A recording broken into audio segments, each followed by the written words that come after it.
so-called Negro community has shocked the white man by resisting all efforts to divide us.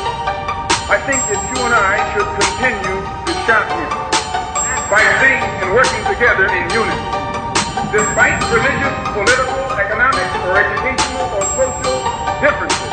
My people are terrified.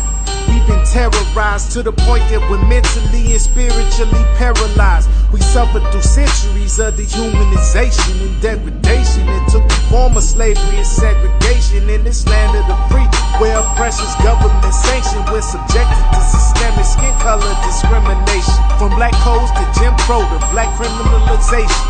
It's been 400 years, it's time for our liberation. We're a nation within a nation, victims of colonization. Where's our revolution and Independence Day celebration? Cause what's the 4th of July to the slave on the plantation?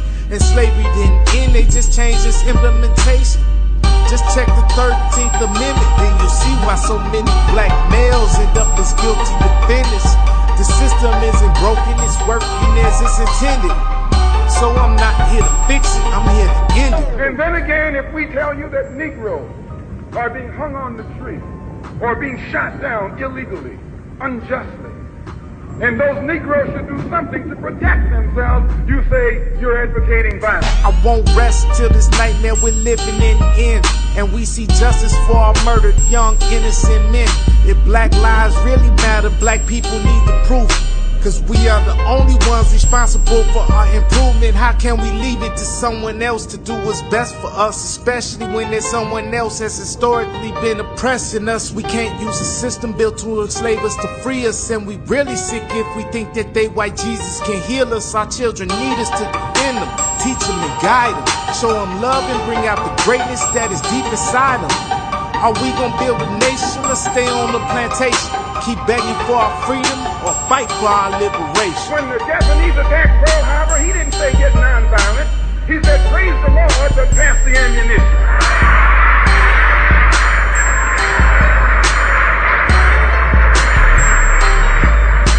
We must be willing to die together, or we'll definitely die separately. We desperately need unity if liberation is our destiny. If we don't know our history, then we doomed to repeat it. White supremacy is the enemy, but together we can defeat it. They stole us from the motherland, sold us into slavery, forced us to work for them. They got the nerve to call us lazy. In this caste system, we're outcasts, still treated as second class. But I can feel it in the air, revolutions in the forecast. We came for greatness, but they don't want us to know. So they hid our history to keep us under control. All it takes is to take a stand. The enemy's not invincible, but we must come together as one nation indivisible. 20 million black people don't even know their own language. Why? Because he took it away from them. 20 million black people who don't even know the history of their ancestors. Why? Because he took it away from them. And if you're trying to tell them how thoroughly and completely they've been robbed, he says you're teaching hate.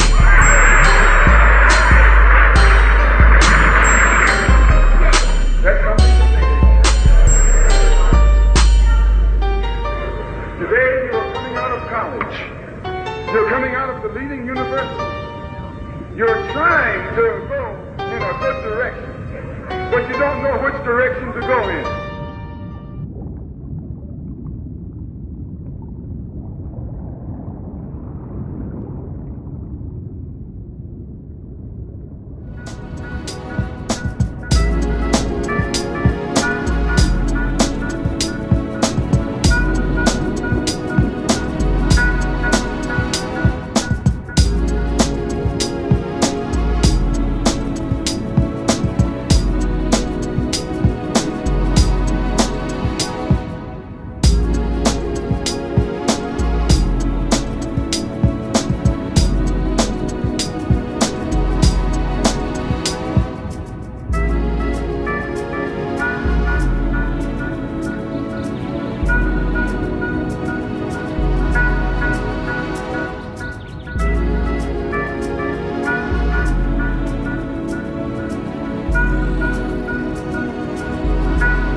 So family, what you're about to see here is an example of why you never isolate yourself in places around these damn alabaster demons, especially if you're in the state of Georgia. And I want you to pay close attention to what we're about to point out in this clip here, because see, before we even get started with what you're about to see, I want to address black people, especially our sisters, about this. If you find yourself in an incident like this, after you get yourself out of harm's way, make sure that you get the location, tell people what city it's in, town, state, everything. You got the state part right here, but we don't know what city this is in or what establishment this is, because we need to warn other black people about these anti-black racist establishments so none of us ever even go there. But let's go ahead and examine this, and then we're going to break some things down. Fuck is you talking about? And you not talking to me. You are not talking to me. No, you not. You are not talking to me. So come with it. I'm going to sit here. I'm going to box my food. I'm going to finish my food, and then I'll leave. That's okay with me, baby. I got a lot of money in my account. I asked her to turn it down, and she got snappy with me, and she just threw a whole box at me. I come up here, and I play pool all the time. So all the time. She did just throw that box at me, sir. Period. I'm in a white place like this because I came up here to play pool. This is the only place with a pool table in the vicinity. So that's what I'm doing in a white place. That's what I'm doing in a white place. That's what I'm doing in a white place. That's what I'm doing in a goddamn white place. That's what I'm doing. Yeah. But guess what? Because I can come out and spend my money how I want to. You're taking our comment very offensive. Don't put it on TikTok. All that. Really snazzy. Period. I took it there. I know you're racist. You look like a racist. But that's why you're poor. Most racist people are poor.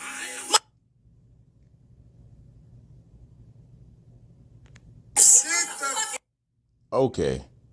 So with everything that you just saw, all right, this is something I want to get across to sisters. So I want y'all to pay close attention to what I'm about to tell you, okay? When you are in a situation like this, as a black woman, by yourself with no black man there, don't you ever sit your ass in an establishment where it's a bunch of white supremacists running your fucking mouth. Your mouth is not power. Ladies, listen to me. Your mouth is not power. You running your mouth is no protection if that situation goes left. Understand something, sisters. This is the part right here where all of y'all running around talking about you don't need no man. Yes, you do, because men, we think security oriented. Okay, y'all go off y'all emotions in situations like this, because see, she wasn't even thinking about, okay, what if all these rednecks decide to jump, man? They will do it down here in Georgia. They catch you slipping. See, most of us have sense of not even going to establishments like in places like this where it's just them. We don't route with these people like that down here. Those of us with sense, now these black immigrants, they game goofy enough to do it and get caught up. But those of us down here, we stick with our own people. That's right. Georgia is self-segregated. They don't fuck with us like that. We don't fuck with them like that. Now, there are places in the larger cities, like everybody know Atlanta, but see, I guarantee you this wasn't in Atlanta anywhere. Everybody know the bigger cities in Georgia, like Atlanta, Macon, Warner Robins to a certain degree. Okay, in malls and stuff like that, we interact. But for these little one-horse towns down here, no, we don't be hanging out with them like that. Any place where there's alcohol and a bunch of white people, that's a bad idea. And see, sisters, y'all gonna have to understand something for those of you that this applies to, because some of y'all gonna be hard-headed as hell. What would have happened if all them rednecks would decide to do her some harm because she's sitting here trying to win a damn argument? They could have harmed her, took her phone, and nobody would ever found her again, man. Do you know how many places they can hide you down here in Georgia? See, this is the part right here that I have always tried to get through to a lot of the sisters down here and other places that will listen. Cause maybe she not from here. That's what I'm starting to think. Because most sisters down here that are natives to Georgia, not moved here from somewhere else, they know not to do this. First of all, if you're gonna be in an establishment like that for whatever reason, because this is not a place where it's a necessity you have to go to, have your Second Amendment protection with you. Most sisters down here, I'm gonna tell you, next to Texas, Georgia is probably the state in the United States where black people carry the most heat down here. Oh yeah, don't do it down here. And these sisters down here are trained to use it too. So hey, I'm just giving y'all a fair warning for those of you that are not from here. You come out and think you're gonna run up on these sisters down here. I wouldn't advise it. It's very ill advised, especially if she grew up in like country towns down here. That boy, listen, don't do it. But see, this sister situation right here, let's analyze a couple of things. One, you by yourself with no male protection. And usually that's a running theme now with these white supremacists. They see y'all out here by yourself. You are the ones that they target. They don't really be running up on those sisters that have men with them. Okay. So you in a restaurant and an argument or a situation goes left. You don't ever start, going back and forth with somebody to fix your food. You know what the thing to do in this situation, ladies? You record, get everything on camera, everything that they saying. Make sure you get the name of the establishment. Then you leave. You can go somewhere else. Because see, trying to go back and forth with a white person in a system of white supremacy, talking about how much money you got, that don't mean nothing to them. And I got to go here with it. If you got so much money, why don't you go where you are wanted? Don't spend your black dollars in these racist establishments. We don't have to do that. I don't care if you had to go the next town over if you want to play pool. Hell, order a pool table and put it at your house. Don't ever put yourself in this situation. And see, today, we have to as men, those of us with a fucking backbone, we're going to have men stand up and start correcting y'all when y'all do this shit. For those of you that it applies to. Now, most of the sisters that come over here, y'all got sense enough not to put yourself in a situation. So I'm saying this for the ones that might be younger that come over here, or for the hard-headed ones that might actually have gotten a little bit of common sense and are actually listening to this. First rule of thumb that a good man is going to teach his woman: you don't ever, unless it's a necessity, go back and forth with no damn man. You come get me. That's what you do. Rule number 2. If you love your woman, you've already trained her and taught her. Yes, I said train. Shut up. You've already trained her and taught her. Don't you go to no place like this without me. What the hell are you doing? You're a woman. That's right. A woman. And a woman is not a damn king. I don't give a fuck what kind of propaganda movie they put out. And we going to get on that a little bit later, too, on this channel and some other content. But see, further fleshing that out, I don't care how masculine you try to imitate or what you think you are. You still a woman. You can't go toe to toe with no man. See, ladies, y'all got to understand something. When you start running your mouth, you know what I'm saying? Because they white supremacists. We got that part. My concern is for the sisters out here that trying to think they got some power that you don't have. If some 200+ pound man go and sock you in your face as hard as he can like a man because they don't see black women as human. I can't stress that enough. They don't see you as a woman, and they damn sure don't see you as a human being. They don't care nothing about putting their hands on you, or worse. If one of them 200 pound plus rednecks was to sock you in your face, are you going to be able to hop right back up and keep fighting? Any man, for that matter. Y'all got to stop that goofy shit, man. See, the first rule of protection is having an open ear. And if you're going to claim on one end that you feel like you're not protected and you the least protected, well, then you're going to have to listen to your natural protectors, which are black men. So when we tell y'all hard-headed asses, don't put yourself in these situations. The first rule on your first thing that you got to do on your part is listen when we tell you something. That's where the protection start right there. You listen to your protectors. Many of us down here in Georgia know to tell our women not to do this shit.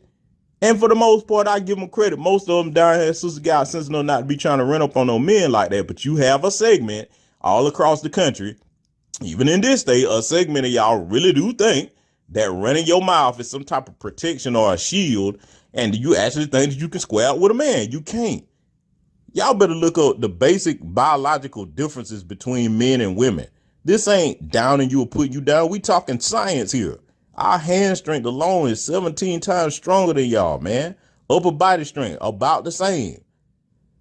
Even if you the same height and weight as a man, we got more muscle mass and thicker bone density. You're not going to win that fight on average.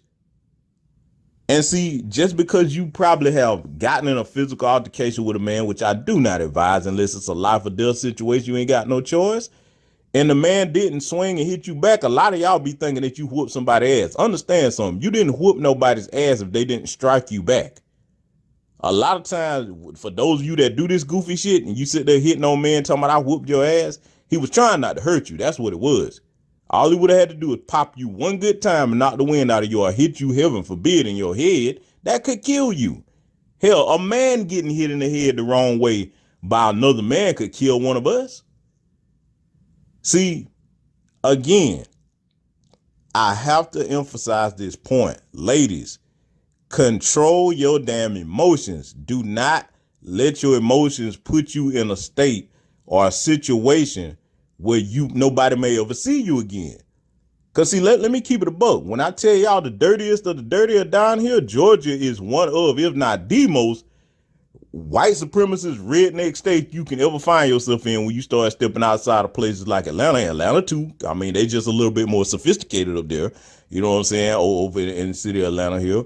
But like, you know, when you start to get down into these little one-horse towns all across the nation in the South, man, when you start getting down to places like Louisiana, man, Georgia, Alabama, Mississippi, man, you better understand something, man. You have gone back in time, in a sense.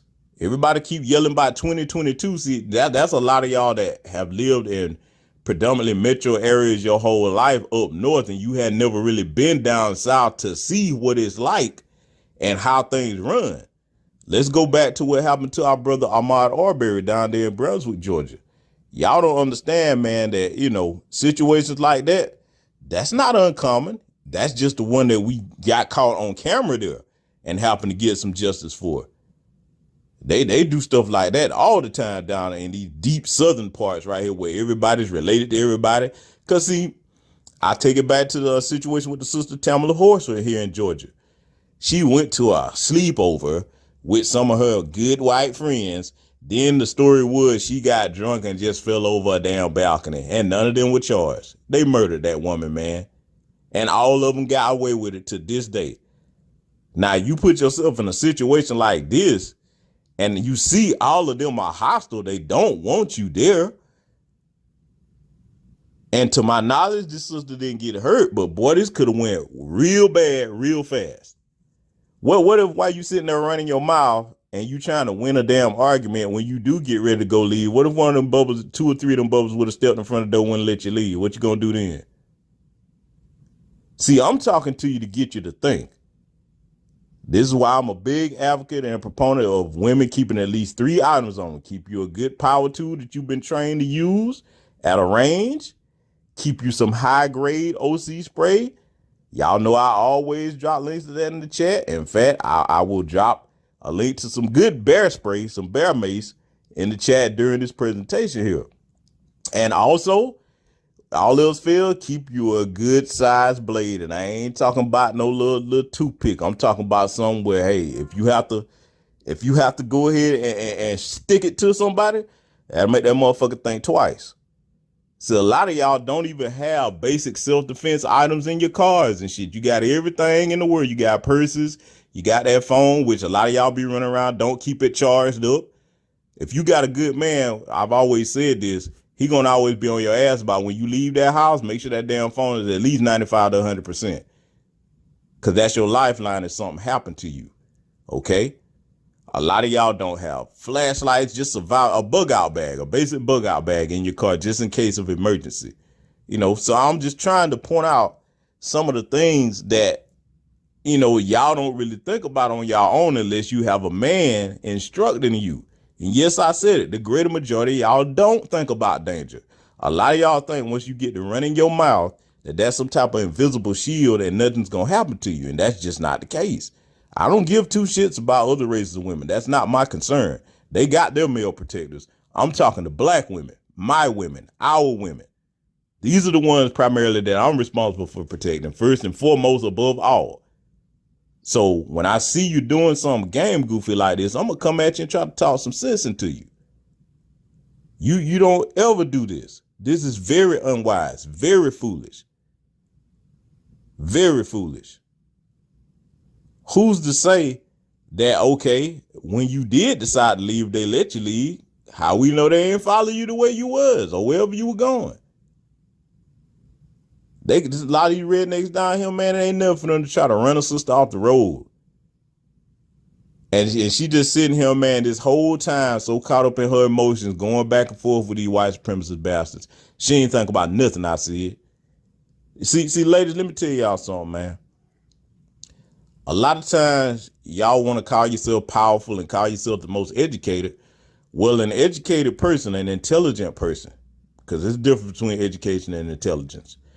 An intelligent person is always aware of their surroundings. An intelligent person has the foresight to be disciplined.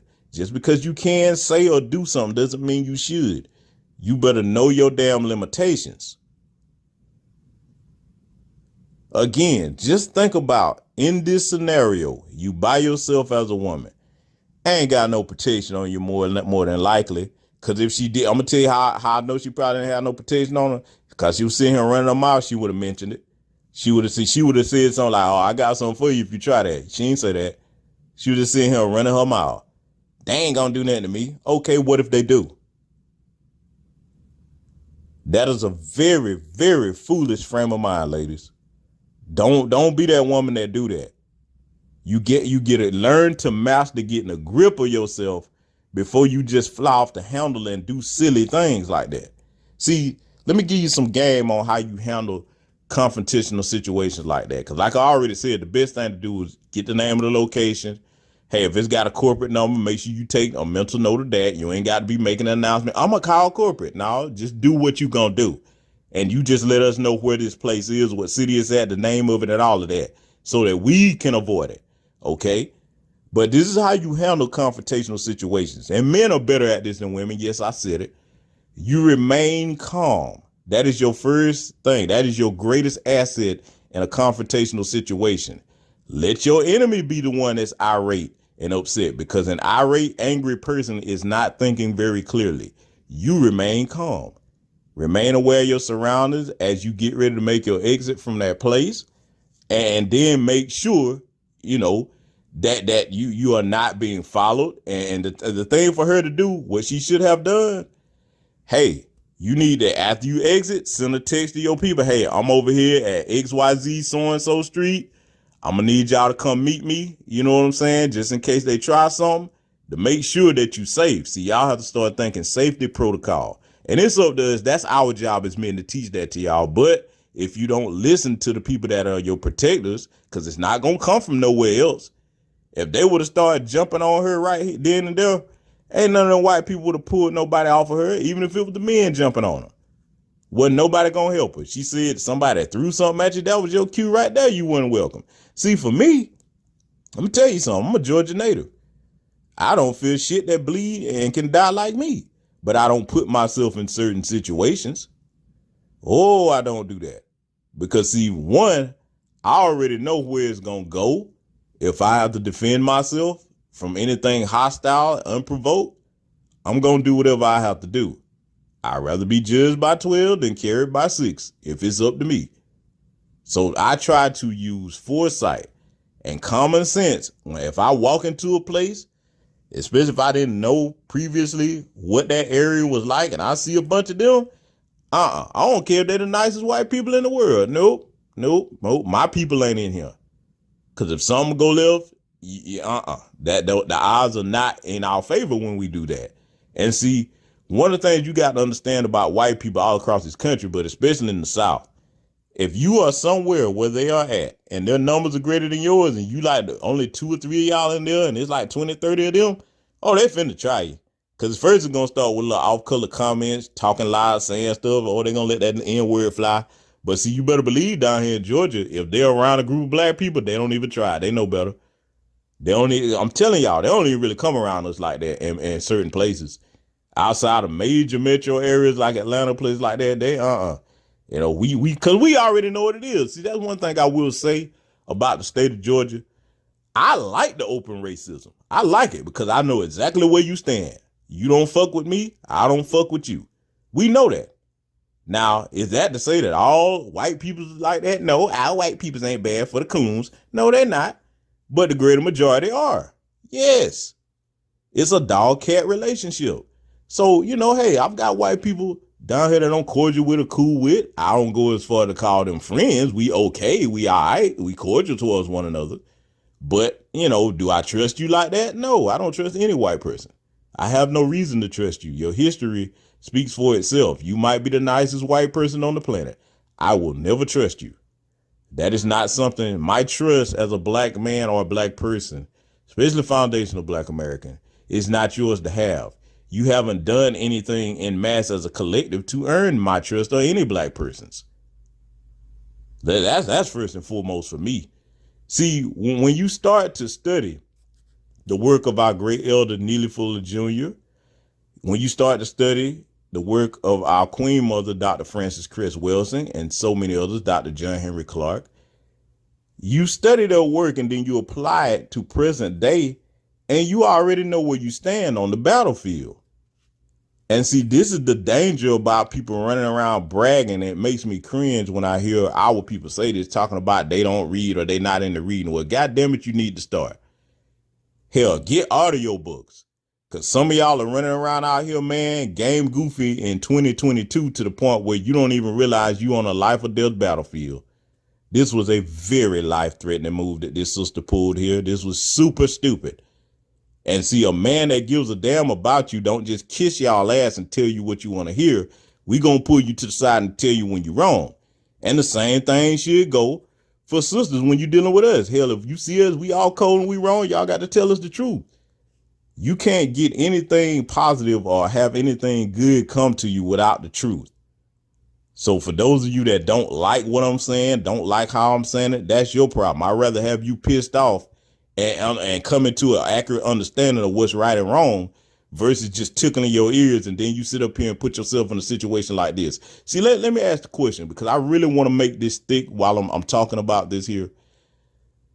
What do some of y'all sisters who it applies to think when you do this and you start running off at the mouth as if you dealing with people that don't already hate you because you black?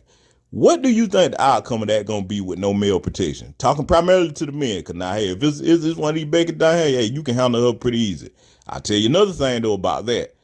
You better be ready, though, because they be carrying down here. Georgia's a place where, boy, damn near everybody carrying down here, open carry state. So if you gonna get out of, you better be going ahead and do what you need to do. You know what I'm saying? But my question is, what do y'all think y'all are doing, or why don't you think about the consequences if it go left and these men decide to get physical with you? That somebody got to start getting y'all to think about that, man, because, you know, I'm just seeing too many situations. For example, I think this was up in New York, and then this was a damn tether cop too. At that situation where that cop socked that little young sister because she had went up there trying to, you know, I think that might have been a boyfriend or whoever. And okay, this is a child, and he definitely wrong for doing it. But see, that go to show you that the old saying is true. The wannabes are more dangerous than the people that are already established when it comes to like gang warfare. And the police, the race soldiers are the biggest gang in America. So this tether, he socked that sister, you know what I'm saying, for no reason. So now I've told people over and over again about that. First things first, don't go running up in no situation where it's a group of men and you're a woman. Ain't nothing you can do with that. You outweighed. Everybody is stronger than you. You outnumbered. They're armed. What could you do? Your best bet is to call somebody for that situation where that young sister was socked. Because, see, the proper response to that, when he did that, all them men should have whooped their ass. All of them. That would have been the proper response. See, this right here is another reason regarding that situation why y'all have to be careful, ladies, because if men do what we supposed to do, shit, man, look, that's warfare right there. We should always save, you know what I'm saying, the most extreme situations where we have to get physical with these bastards for when it counts, not because you did something silly or ill-advised. See, ladies, I want y'all to understand something when it comes to black male protection, right? You should look at us as nuclear warheads, and you don't just use nuclear warheads for any and everything. That's a last resort deterrent. Your best bet is to listen to us when we tell you things so that you remain within a parameter of protection. And that's that standpoint I'm coming at this from with this situation. You have to make sure that you're listening to the people that you want the protection from. Okay? Everything in life starts with possessing the right thinking. Y'all gonna have to learn how to think more than you react off emotion and feelings. That can get you killed. You will do better in the world operating off of logic and thought than you do your feelings. And I know that's natural. That's in women's nature. Y'all side of the spectrum, as far as emotions, is slanted way over to that side. It's a part of you being feminine, but you can't master self-control. You better start getting your tempers under control out here. You are in a war zone. It is life or death. As a black person, male or female, when you step outside your front door, you are on that battlefield. Hell, as we seen with Boston John, you could be behind your door and they'll still bring that war to you. So don't put yourself unnecessarily in situations where now everybody got to come to your aid because you did something silly. Don't put yourself in unnecessary situations where something happened to you and your family end up mourning and because they can't find you. Because, see, I'm just going to lay it all out here. These dirty rednecks down here, man, they ain't no stranger to murdering black people. They got, if they got anybody in their family as a white person that's 65, 70 plus years old, they sit down and tell stories about how they was around when they were kids and went to lynchings and things of that nature or participated in them. Do y'all know how many things down here in these white folk addicts and their family that they got from back in the Jim Crow era, man, where they lynched and murdered and tortured black people? They brag about that shit. I'm telling y'all, man, understand where you are and make sure that you're aware of how not to carry yourself out here in these times. This ain't no time to be playing. Y'all better go and get into the work of Dr. Neely Fuller Jr. I call him doctor, even though the brother's not. Hey, his work is on any type of collegiate or academic level as far as racism and white supremacy. You better go get up on his work. And Dr. Frances Chris Wilson, get up on her work. Start studying, you know what I'm saying, the old work of Dr. John Henry Clark. Because, see, we got all our grandmaster teachers to refer back to, and get the knowledge and apply it today. Because, see, if you have knowledge and you don't apply it, it never becomes wisdom. Be wise out here, sisters. Don't put yourself in these unnecessary situations. And again, as I get ready to wrap this up, make sure, if you have any type of encounter at a public place, we need to know the name of that establishment, where it's located, and put it out there so that it's a warning to our people, because we're the only ones that are going to protect us as a collective in black society out here today. It's not anybody else's job but ours. We have to look out for us. We are surrounded on all sides. We know the white supremacists and their buffer class groups over here, thanks to Jim Crow Joe stacking them all on top of us. So we got out here, and we have to move wisely every day that we are allowed to get up and rise and go about our business. Move wisely, brothers and sisters. With that said, I'm going to close it right here. Like, share, subscribe. Black first. I'll see you all in future content. Celebrate the foundational Black American culture of freedom fighting and resistance with the first annual Eretz 5K run. This cultural experience will honor our FBA ancestors and icons while harnessing energy from our past to power our future. There will be security at this event to ensure everyone has a safe and enjoyable experience. Eretz Run is a cultural event for family and friends. Strollers and wheelchairs are welcome. The in-person event will include a free 1-mile fun walk and will be held on December 17th in Tampa, Florida. Unable to make the live event, you can also participate virtually anywhere from December 17th to December 30th. All registered participants will receive the official Eretz Run finisher medal, t-shirt, and more, with the ability to upload their race time to the official site. Live event participants will receive the time race scores, professional finisher photo, video, and your name will be announced as you're welcomed across the finish line. Enjoy the post-race after party and refuel with a traditional FBA breakfast. You can also help us settle fun family debates like sugar or salt and grits. Prepare with family workouts and runs and post on social media using the hashtag #AretaSayRun. For register info and sponsorship opportunities, follow us on Facebook, Twitter, Instagram, and TikTok. Click the link in the bio. Hope to see you all there.